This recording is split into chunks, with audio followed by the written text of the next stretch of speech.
Comes another.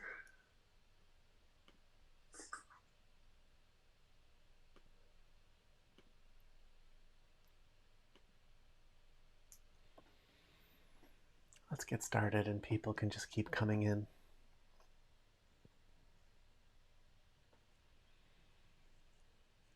So let's just slow ourselves way down and just step into this moment. Those of you who have been doing this for a while, surely you're starting to notice that when you sit down with the intent to meditate, that the ability to shift into it is probably starting to happen a little faster. That's a good thing.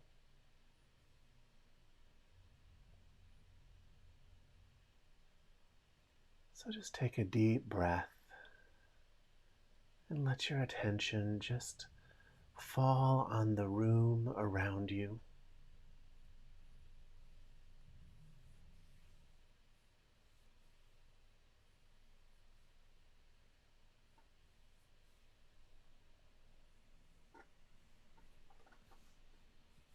Take in the room around you. Don't look at any one thing. Soften your focus and see if you can just be aware of all of it at once.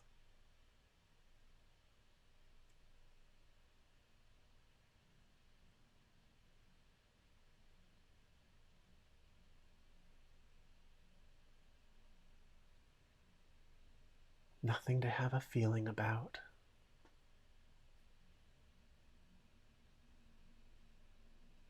Just let the room be the room.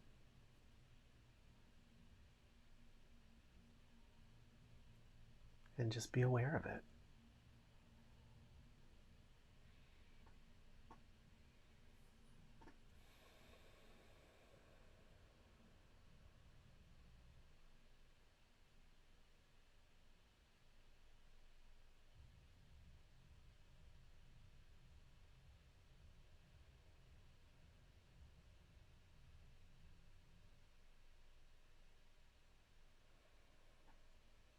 Within your own personal body,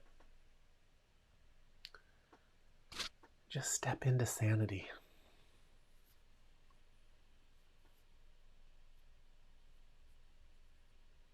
Stop spinning up personal garbage and instead just be with the simplicity of this room, right here, right now.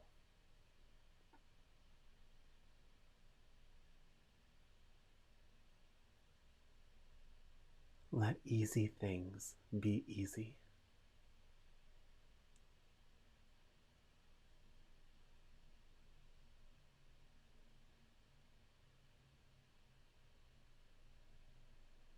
Give yourself a little time where you don't torture yourself over nothing.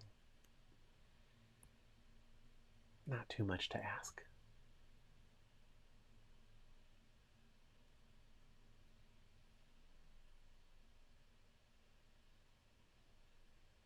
Now, from this place, start to become aware of your breath.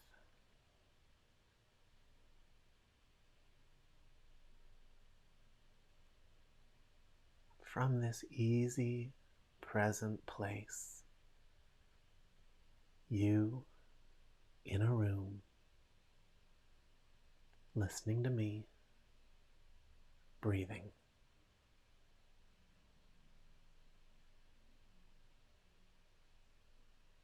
Let that dominate your mind. Let it be that simple.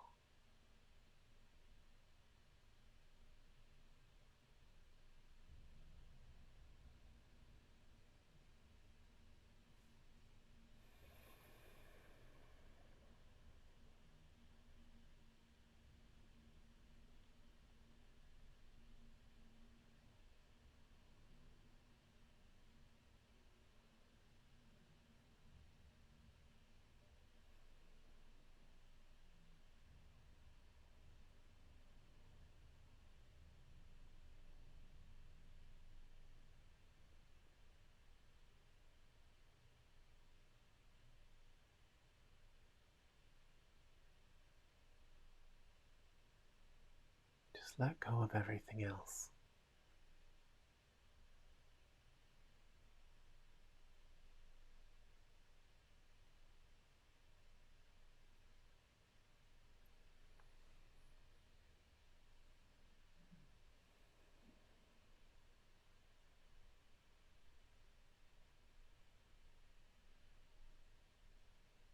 Let your whole body just open up to the simplicity of this moment.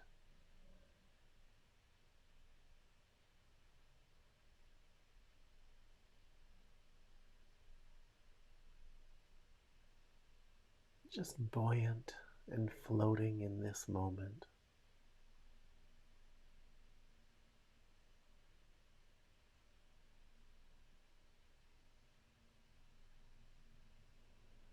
Like your lungs are filled with helium. Like your mind is just an open gate where things can move back and forth without you grasping.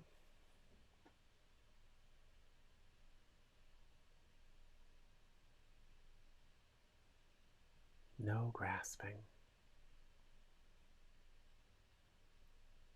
Let it all just move across the open palm of your hand.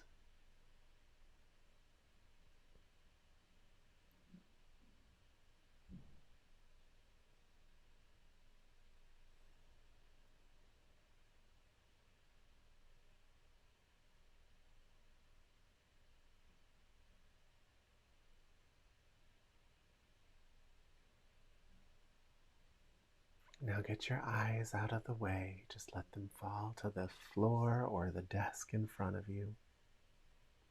Leave them open.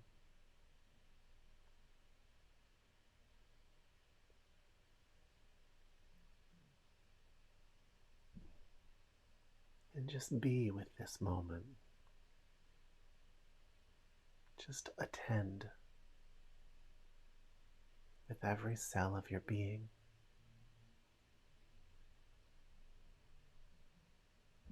Nothing to force. Nothing to push or pull.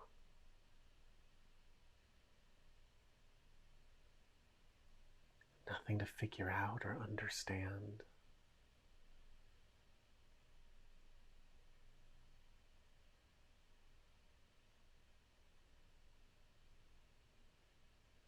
Just let yourself be okay. You can do that.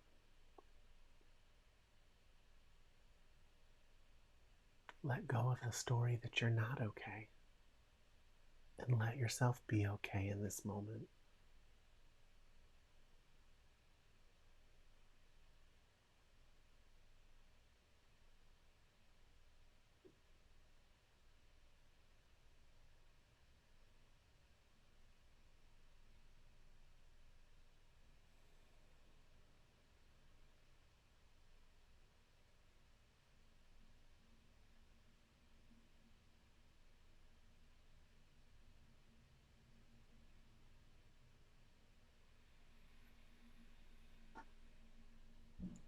If there's a cycle of emotional discomfort playing out in you right now,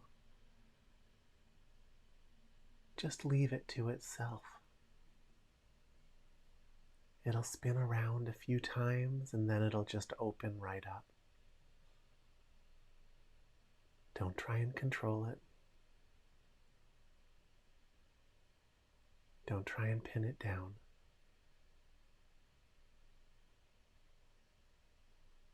It can only survive if you keep playing with it, so stop playing with it.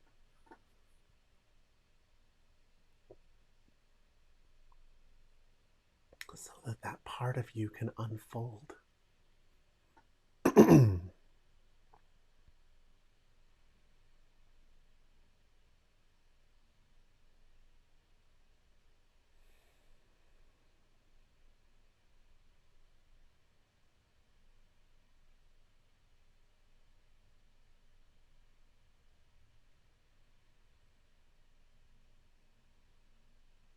Meditate like this for a while and then we'll talk. I'm going to give you some silence.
Watch the breath.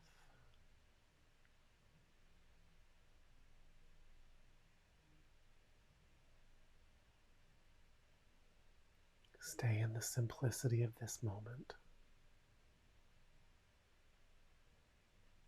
Breathe in, breathe out, and nothing else.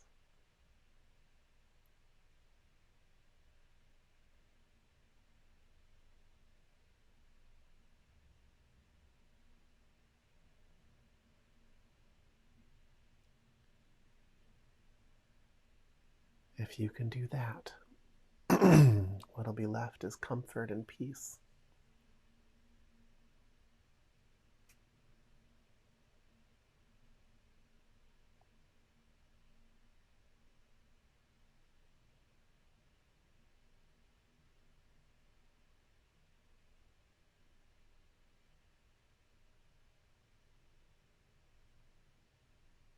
But you have to let it all go still.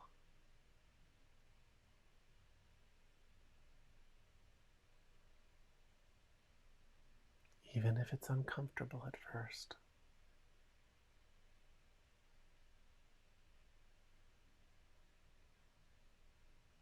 Let it finally come to a stop.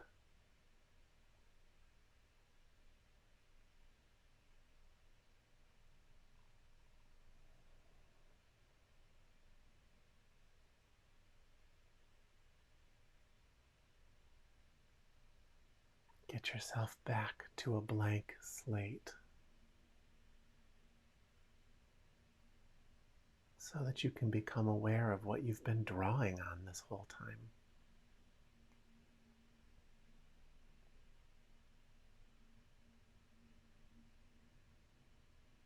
That silent, intelligent, resonant backdrop of reality, the real you.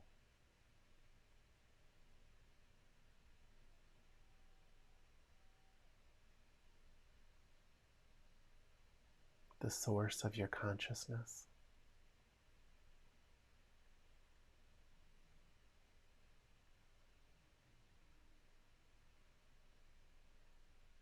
Awareness itself.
I want to talk to you a little bit tonight.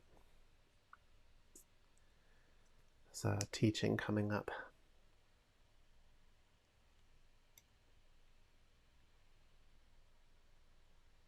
You know, as you guys came in tonight and you sat down, the energy wasn't too chaotic in the beginning, but you can tell people are coming in from busy days. There's discomfort, almost a sense of needing to keep things moving just so you don't have to deal with whatever it is you're avoiding. But because many of you have been doing this for a long time, you sit down And quickly, you've learned this kind of system of letting go, where certain things come up and you just kind of go back to your breath and you slowly let everything sort of fall off of you. And the end result of that is this slowly increasing comfort and stability.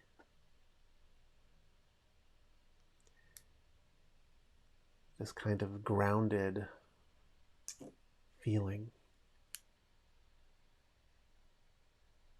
that is at the same time completely nimble. It could go in any direction at a moment's notice because it's not hanging on to anything. It's just self-existent and clean, or at least more so.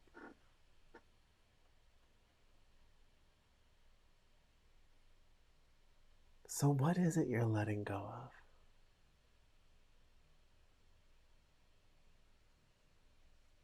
You know, I think anyone who's listened to me talk would have at least an intellectual answer. Maybe I'm letting go of the story, or I'm letting go of the things that happened in my day.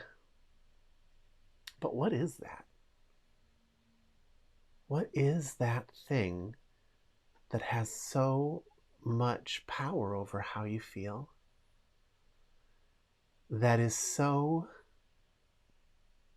flimsy that it disappears as soon as you stop looking at it, changing the entire environment. Not just for you. I feel it when you let go. The rest of you might not realize that's what you're feeling, but you're feeling it too.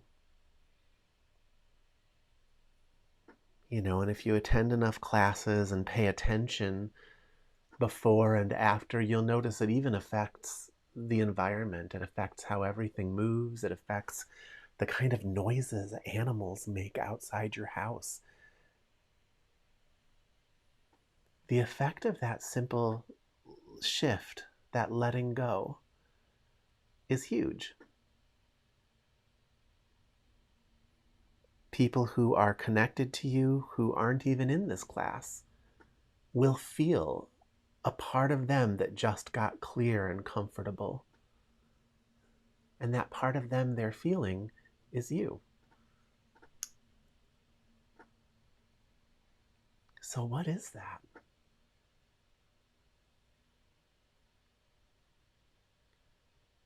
What is that thing we're letting go of? That letting go of it would be so powerful.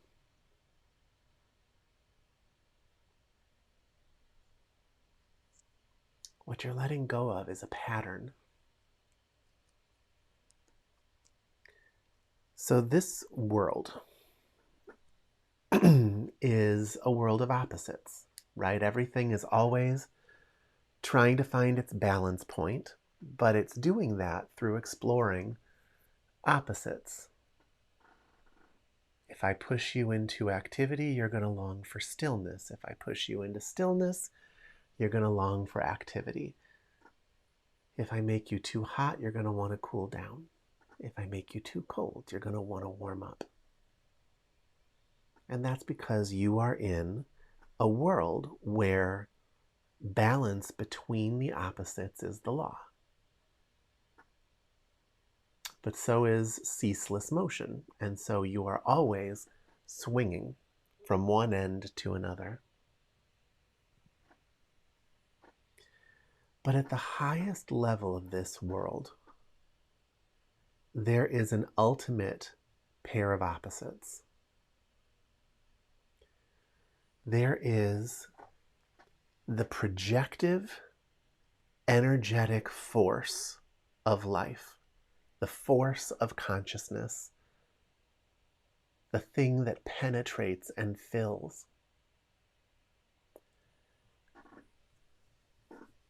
And then there's the pattern that it flows through, the pattern that receives it, the pattern that it enlivens. This shows up in almost any system. In traditional Chinese philosophy and medicine, that's the yin and the yang. The yang is the projective pattern. The yin is the receptive pattern. In Kabbalah, it would be I'm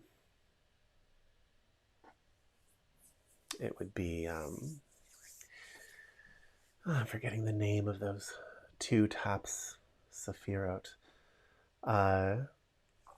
Keter, Chokmah, and Binah. Binah being the receptive feminine, and Chokmah being the ultimate projective force. It's like deity split into two. And then all of life is built on different octaves of that play of opposites.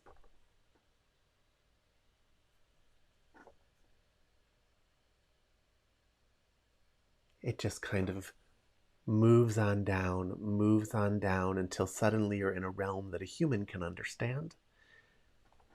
And in that realm, there is just the consciousness that is always moving through you, right? There's nothing you do to make consciousness happen. You've had it for as long as you can remember. That's the force that is flowing. And then there's the pattern that's getting filled and enlivened with that force. And that pattern is almost always going to be imagery in your head, though it can also be a system of sounds and feeling and things like that. But mostly, it's a story. It's a life story. And that force is filling that pattern. And as it fills that pattern, the pattern vibrates and it emits its own life. It emits a feeling that oozes into the world around you, and everybody and everything responds to it. It's the reason if you're in a bad mood, you find everybody is kind of crappy to you. You're oozing something out and they're reflecting it back to you. Why? Because they're looking at your pattern. Their consciousness is pouring forward and entering your pattern and making that feeling magnify in their own personal experience of life. And between the two of you, that whole feeling gets magnified that much more. Everything is based on this. From ceremonial magic to shamanic practices to New Age thinking to how you feel about paying your taxes. It is the mechanism of life.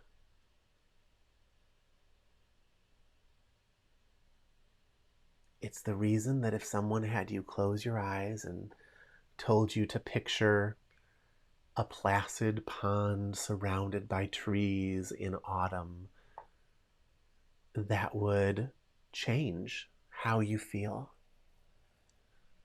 Or if you shifted that and instead focused on traffic and dirty roads and an overcast sky, you could shift that feeling very quickly. But those patterns actually crystallize in the world around you. And so you'll have entire patterns just built out of how people live at your place of work, such that that place of work has its own energy and vibration to it. When you walk in, there's a predictable feeling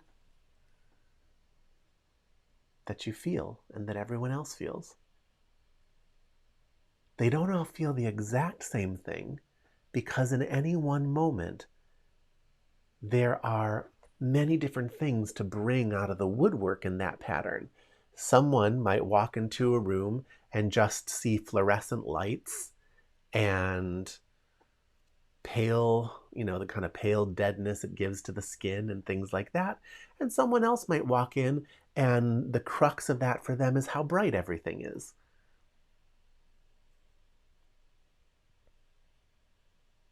So from what has crystallized,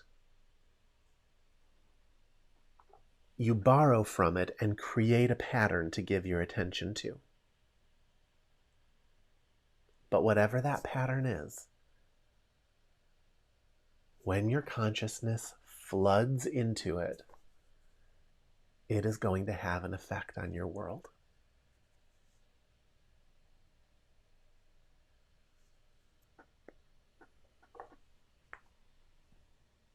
So what does that mean? It means what everything means. It means you're responsible. It means it's up to you.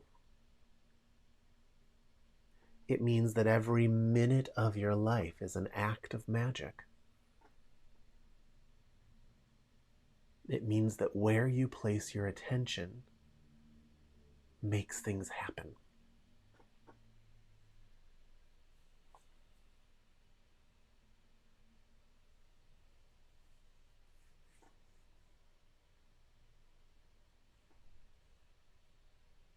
And the mechanism is just the play of opposites that you can't get out of. You are in it all day long.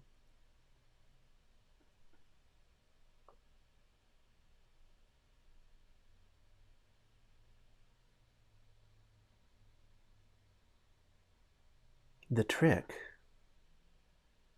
the thing that makes hearing something like this important,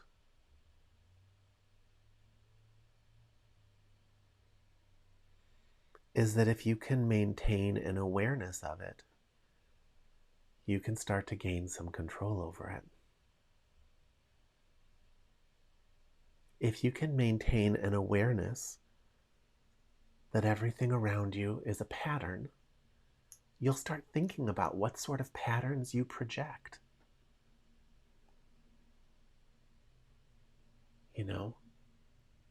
When you look at an angry person, you feel angry.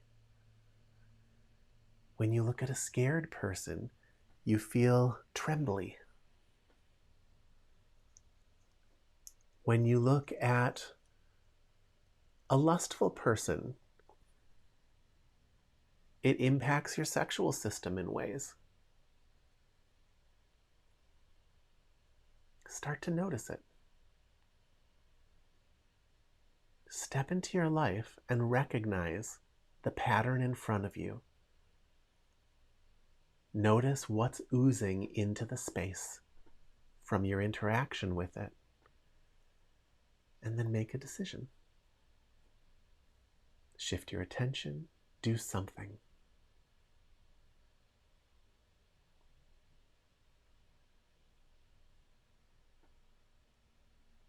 It's the reason people put pictures of their loved one on their desk. That's a pattern in their life that is intentional, and it's something that they care about, something that when they look at it, some of the strength that they get from their home life starts to emanate out into their workspace.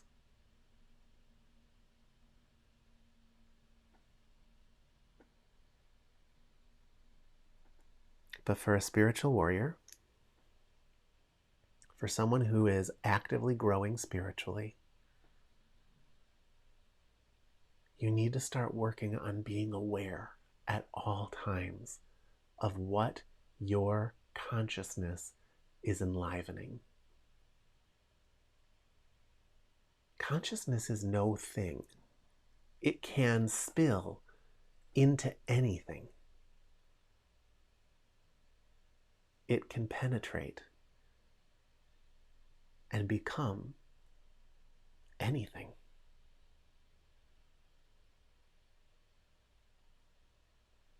You can change aspects of your fundamental nature just by holding your attention in different ways, on different things.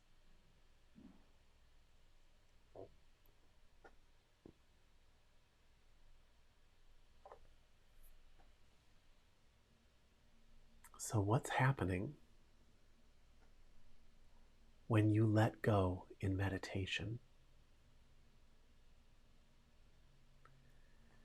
is you are withdrawing your consciousness from a pattern.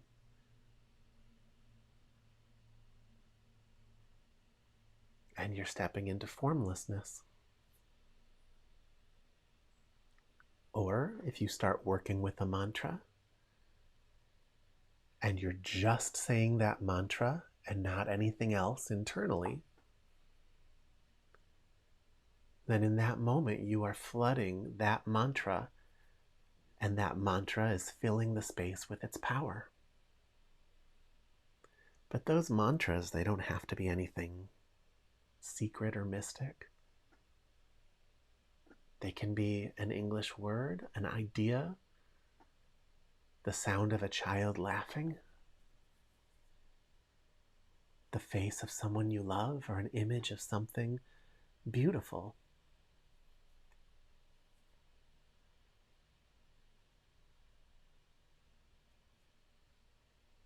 And if you consciously fill that pattern with your consciousness, then you can really come to know what that pattern is about in a clean way. So mostly I teach you to pull out of the pattern, because that's what no one knows how to do. But when you're able to do that, you have an unbelievable power at your disposal. The union of opposites is a powerful thing. It's the basis of all spiritual life. It's the basis of Tantra, Buddhism, you name it.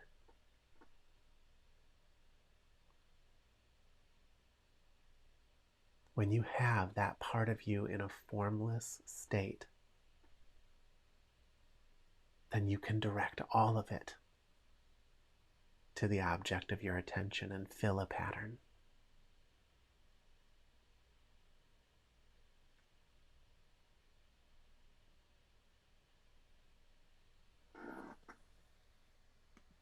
So Bob is saying, can you use another term for pattern? I'm having difficulty understanding the use of that term in the context that you're using it. Sure.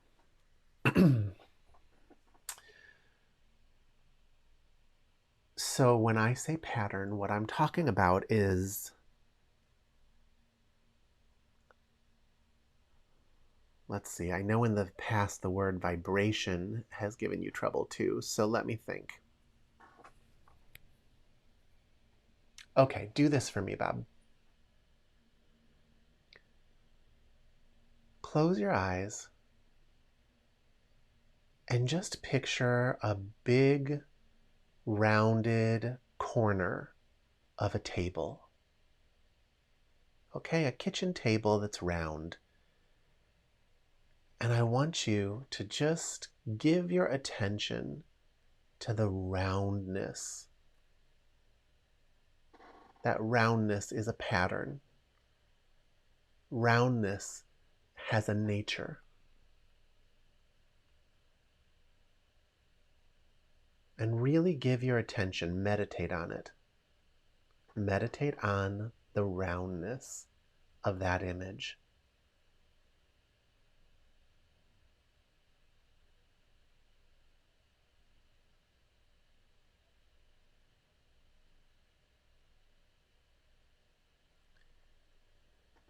Now, shift the image. Turn that image into a triangular table with very sharp points.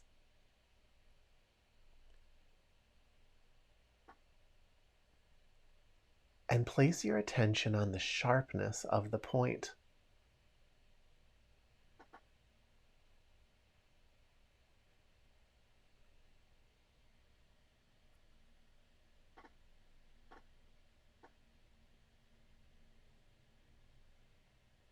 Can you see how the feeling that emanates off of that is different? there is an angular feeling, a sharp feeling, and there's a round feeling. There are different feelings for different colors. There are different feelings for different plays of shadow and light.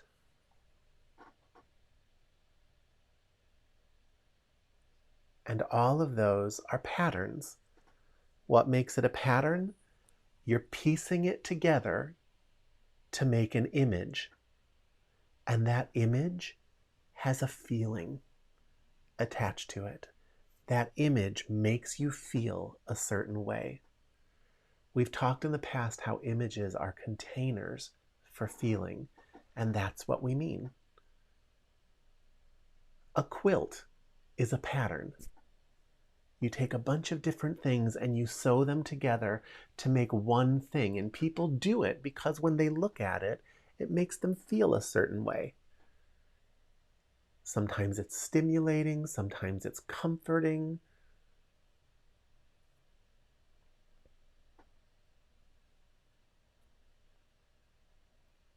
Now, for any normal pattern, you also have memory. So you have a whole system of patterning from your past that gets overlaid onto the patterns in front of you. So that one of you will look at something round and it'll just be interesting and remind you of some artistic phase you went through. And another one of you, it'll remind you of the table that your parents fought at and belittled you every single day of your life. You know, those patterns are overlaid onto the patterns that have crystallized, or onto patterns that I might ask you to look at. And so patterning can be very unique just through those associations. But what meditation does is it pulls you out of a bunch of unconscious patterning, out of a bunch of unconscious imagery.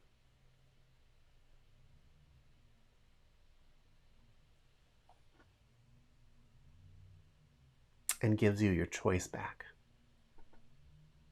You know, those of you who are really practicing, you'll notice that, like, when you really get into the silence, at the end of the meditation, there's usually a moment when your life starts coming back in. And it's almost always an image of something from your work or an image of something you have to do.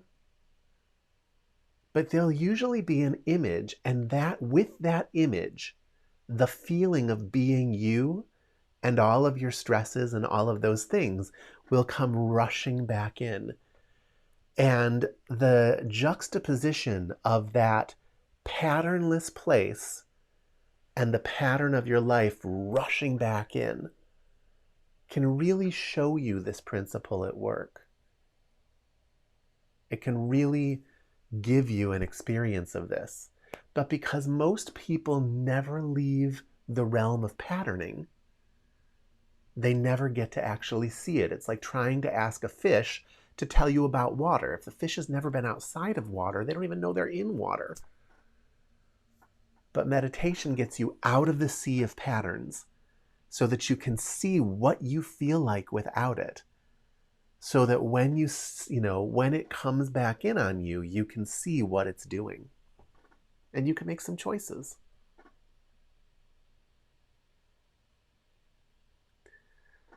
So this is my teaching for you guys this week. I want you to get out of the pattern, and I want you to step back into it consciously. I want you to notice when where your attention is causing negative feeling in your life. And I want you to pull out of that pattern through everything I've taught you, go into the meditative state. and then find a different pattern to work your way into for that moment in life. Find something else to look at. Sometimes you can even direct that process by just saying, what's the best thing about this moment?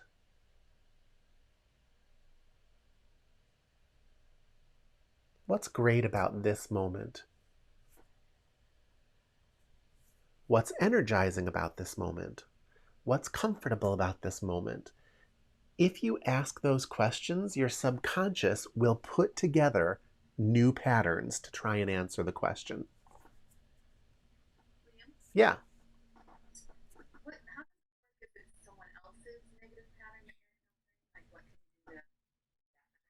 Okay, so the question just for the recording is someone saying, how does this work if it's somebody else's negative patterning? And so what we're talking about here is the feelings that empathic people get from other people. The truth is, it's very, very difficult to get away from that. So if you've got somebody in your life who they themselves are enlivening harmful patterns,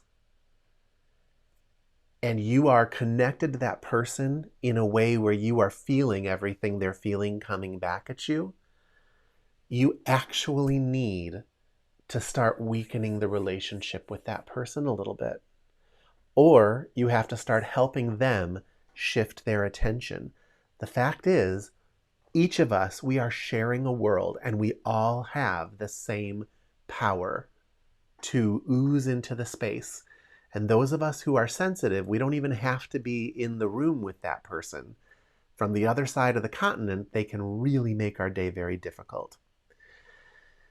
So there isn't a good answer for that. If there were, life would be easier.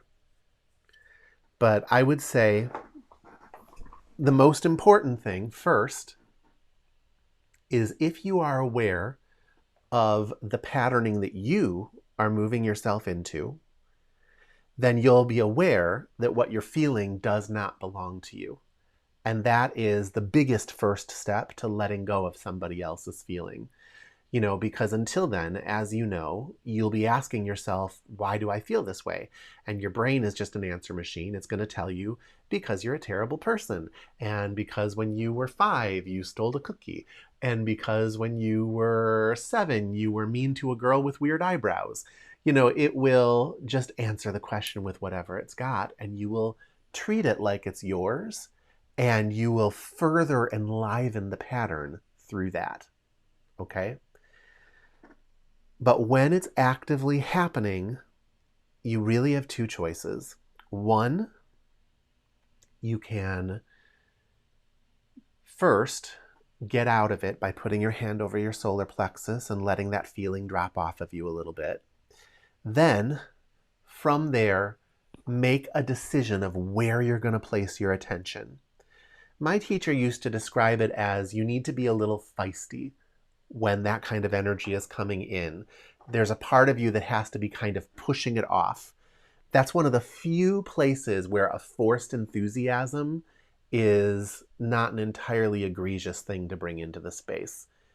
That kind of forced upswing can push some of that energy off and keep energy moving through you so that until the person lets go, you don't have to feel it as strongly.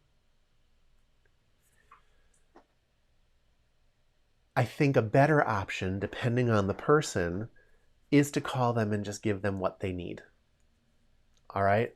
You can call them and you can just say, hey, I'm feeling this. I'm worried about you. Is everything okay? What's going on? And give them a chance to process through you. That's another option. The upside of that is that you might be able to give them tools and that feeling will go away a little bit. The downside of that is you increase your connection to them.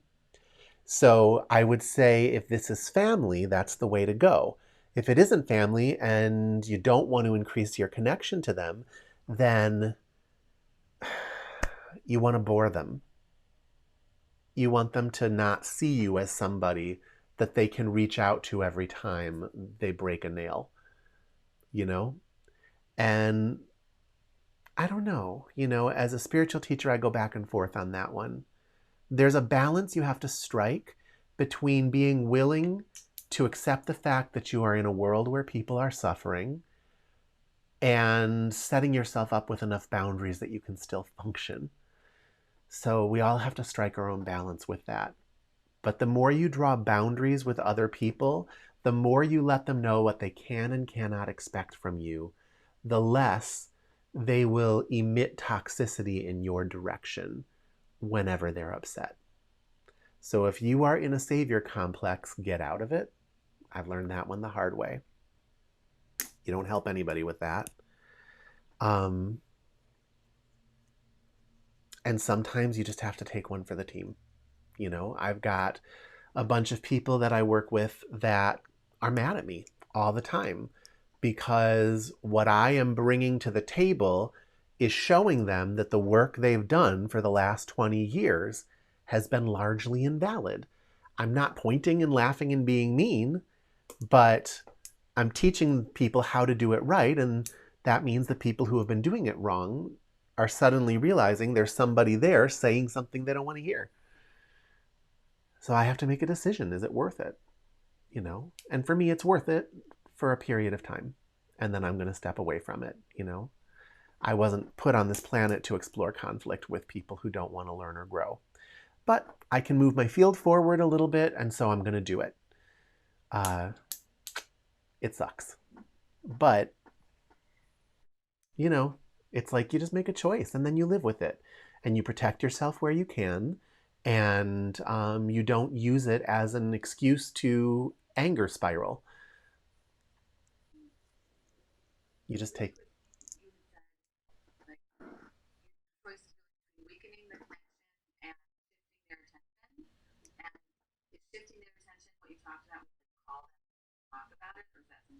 Yeah, it's shifting their attention is when you call them and let them talk about it. But you don't let them just go on and on and on about it. You call them, and it has to be a very directed call where, you ask them questions about it, and then you ask them questions about what they think they actually need. Like what kind of, you basically call them and you let them sort of journal through you so that they can process their feelings. I think that's the fastest way through it. As a massage therapist, for me, it was always like I would just give them a massage, and by the end of the massage, they'd be in such a different headspace that I could, sleep that night. But I know the people you deal with, and I know that a massage is probably not the answer.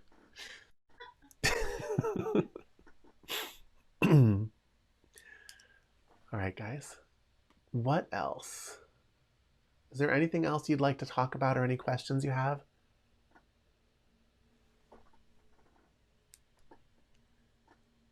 I want you to view your life through patterns this week. I want you to be aware of the feelings you're enlivening through your patterns. And I want you to operationalize this power. Remove the power and then bring it back in a conscious way and focus on something and notice what that, notice what the nature of that thing is through your clean attention upon it. You look at it and then it starts telling you about itself just through feeling, through your clean attention on it. It's like when I say, breathe in, breathe out, and nothing else. This is look at that pattern and nothing else. Just give your attention to it and let it percolate and spill into the space a little. And then take your attention off of it and notice that difference. Start to teach yourself this part, this mechanism of consciousness. Okay, this is within your reach today, and you think you'll learn a lot from it. Okay, everybody, if there's nothing else, I think I'm going to let you get back to your night. It's been about an hour. I will be here again next week. Thanks, everyone. My pleasure. Thank you.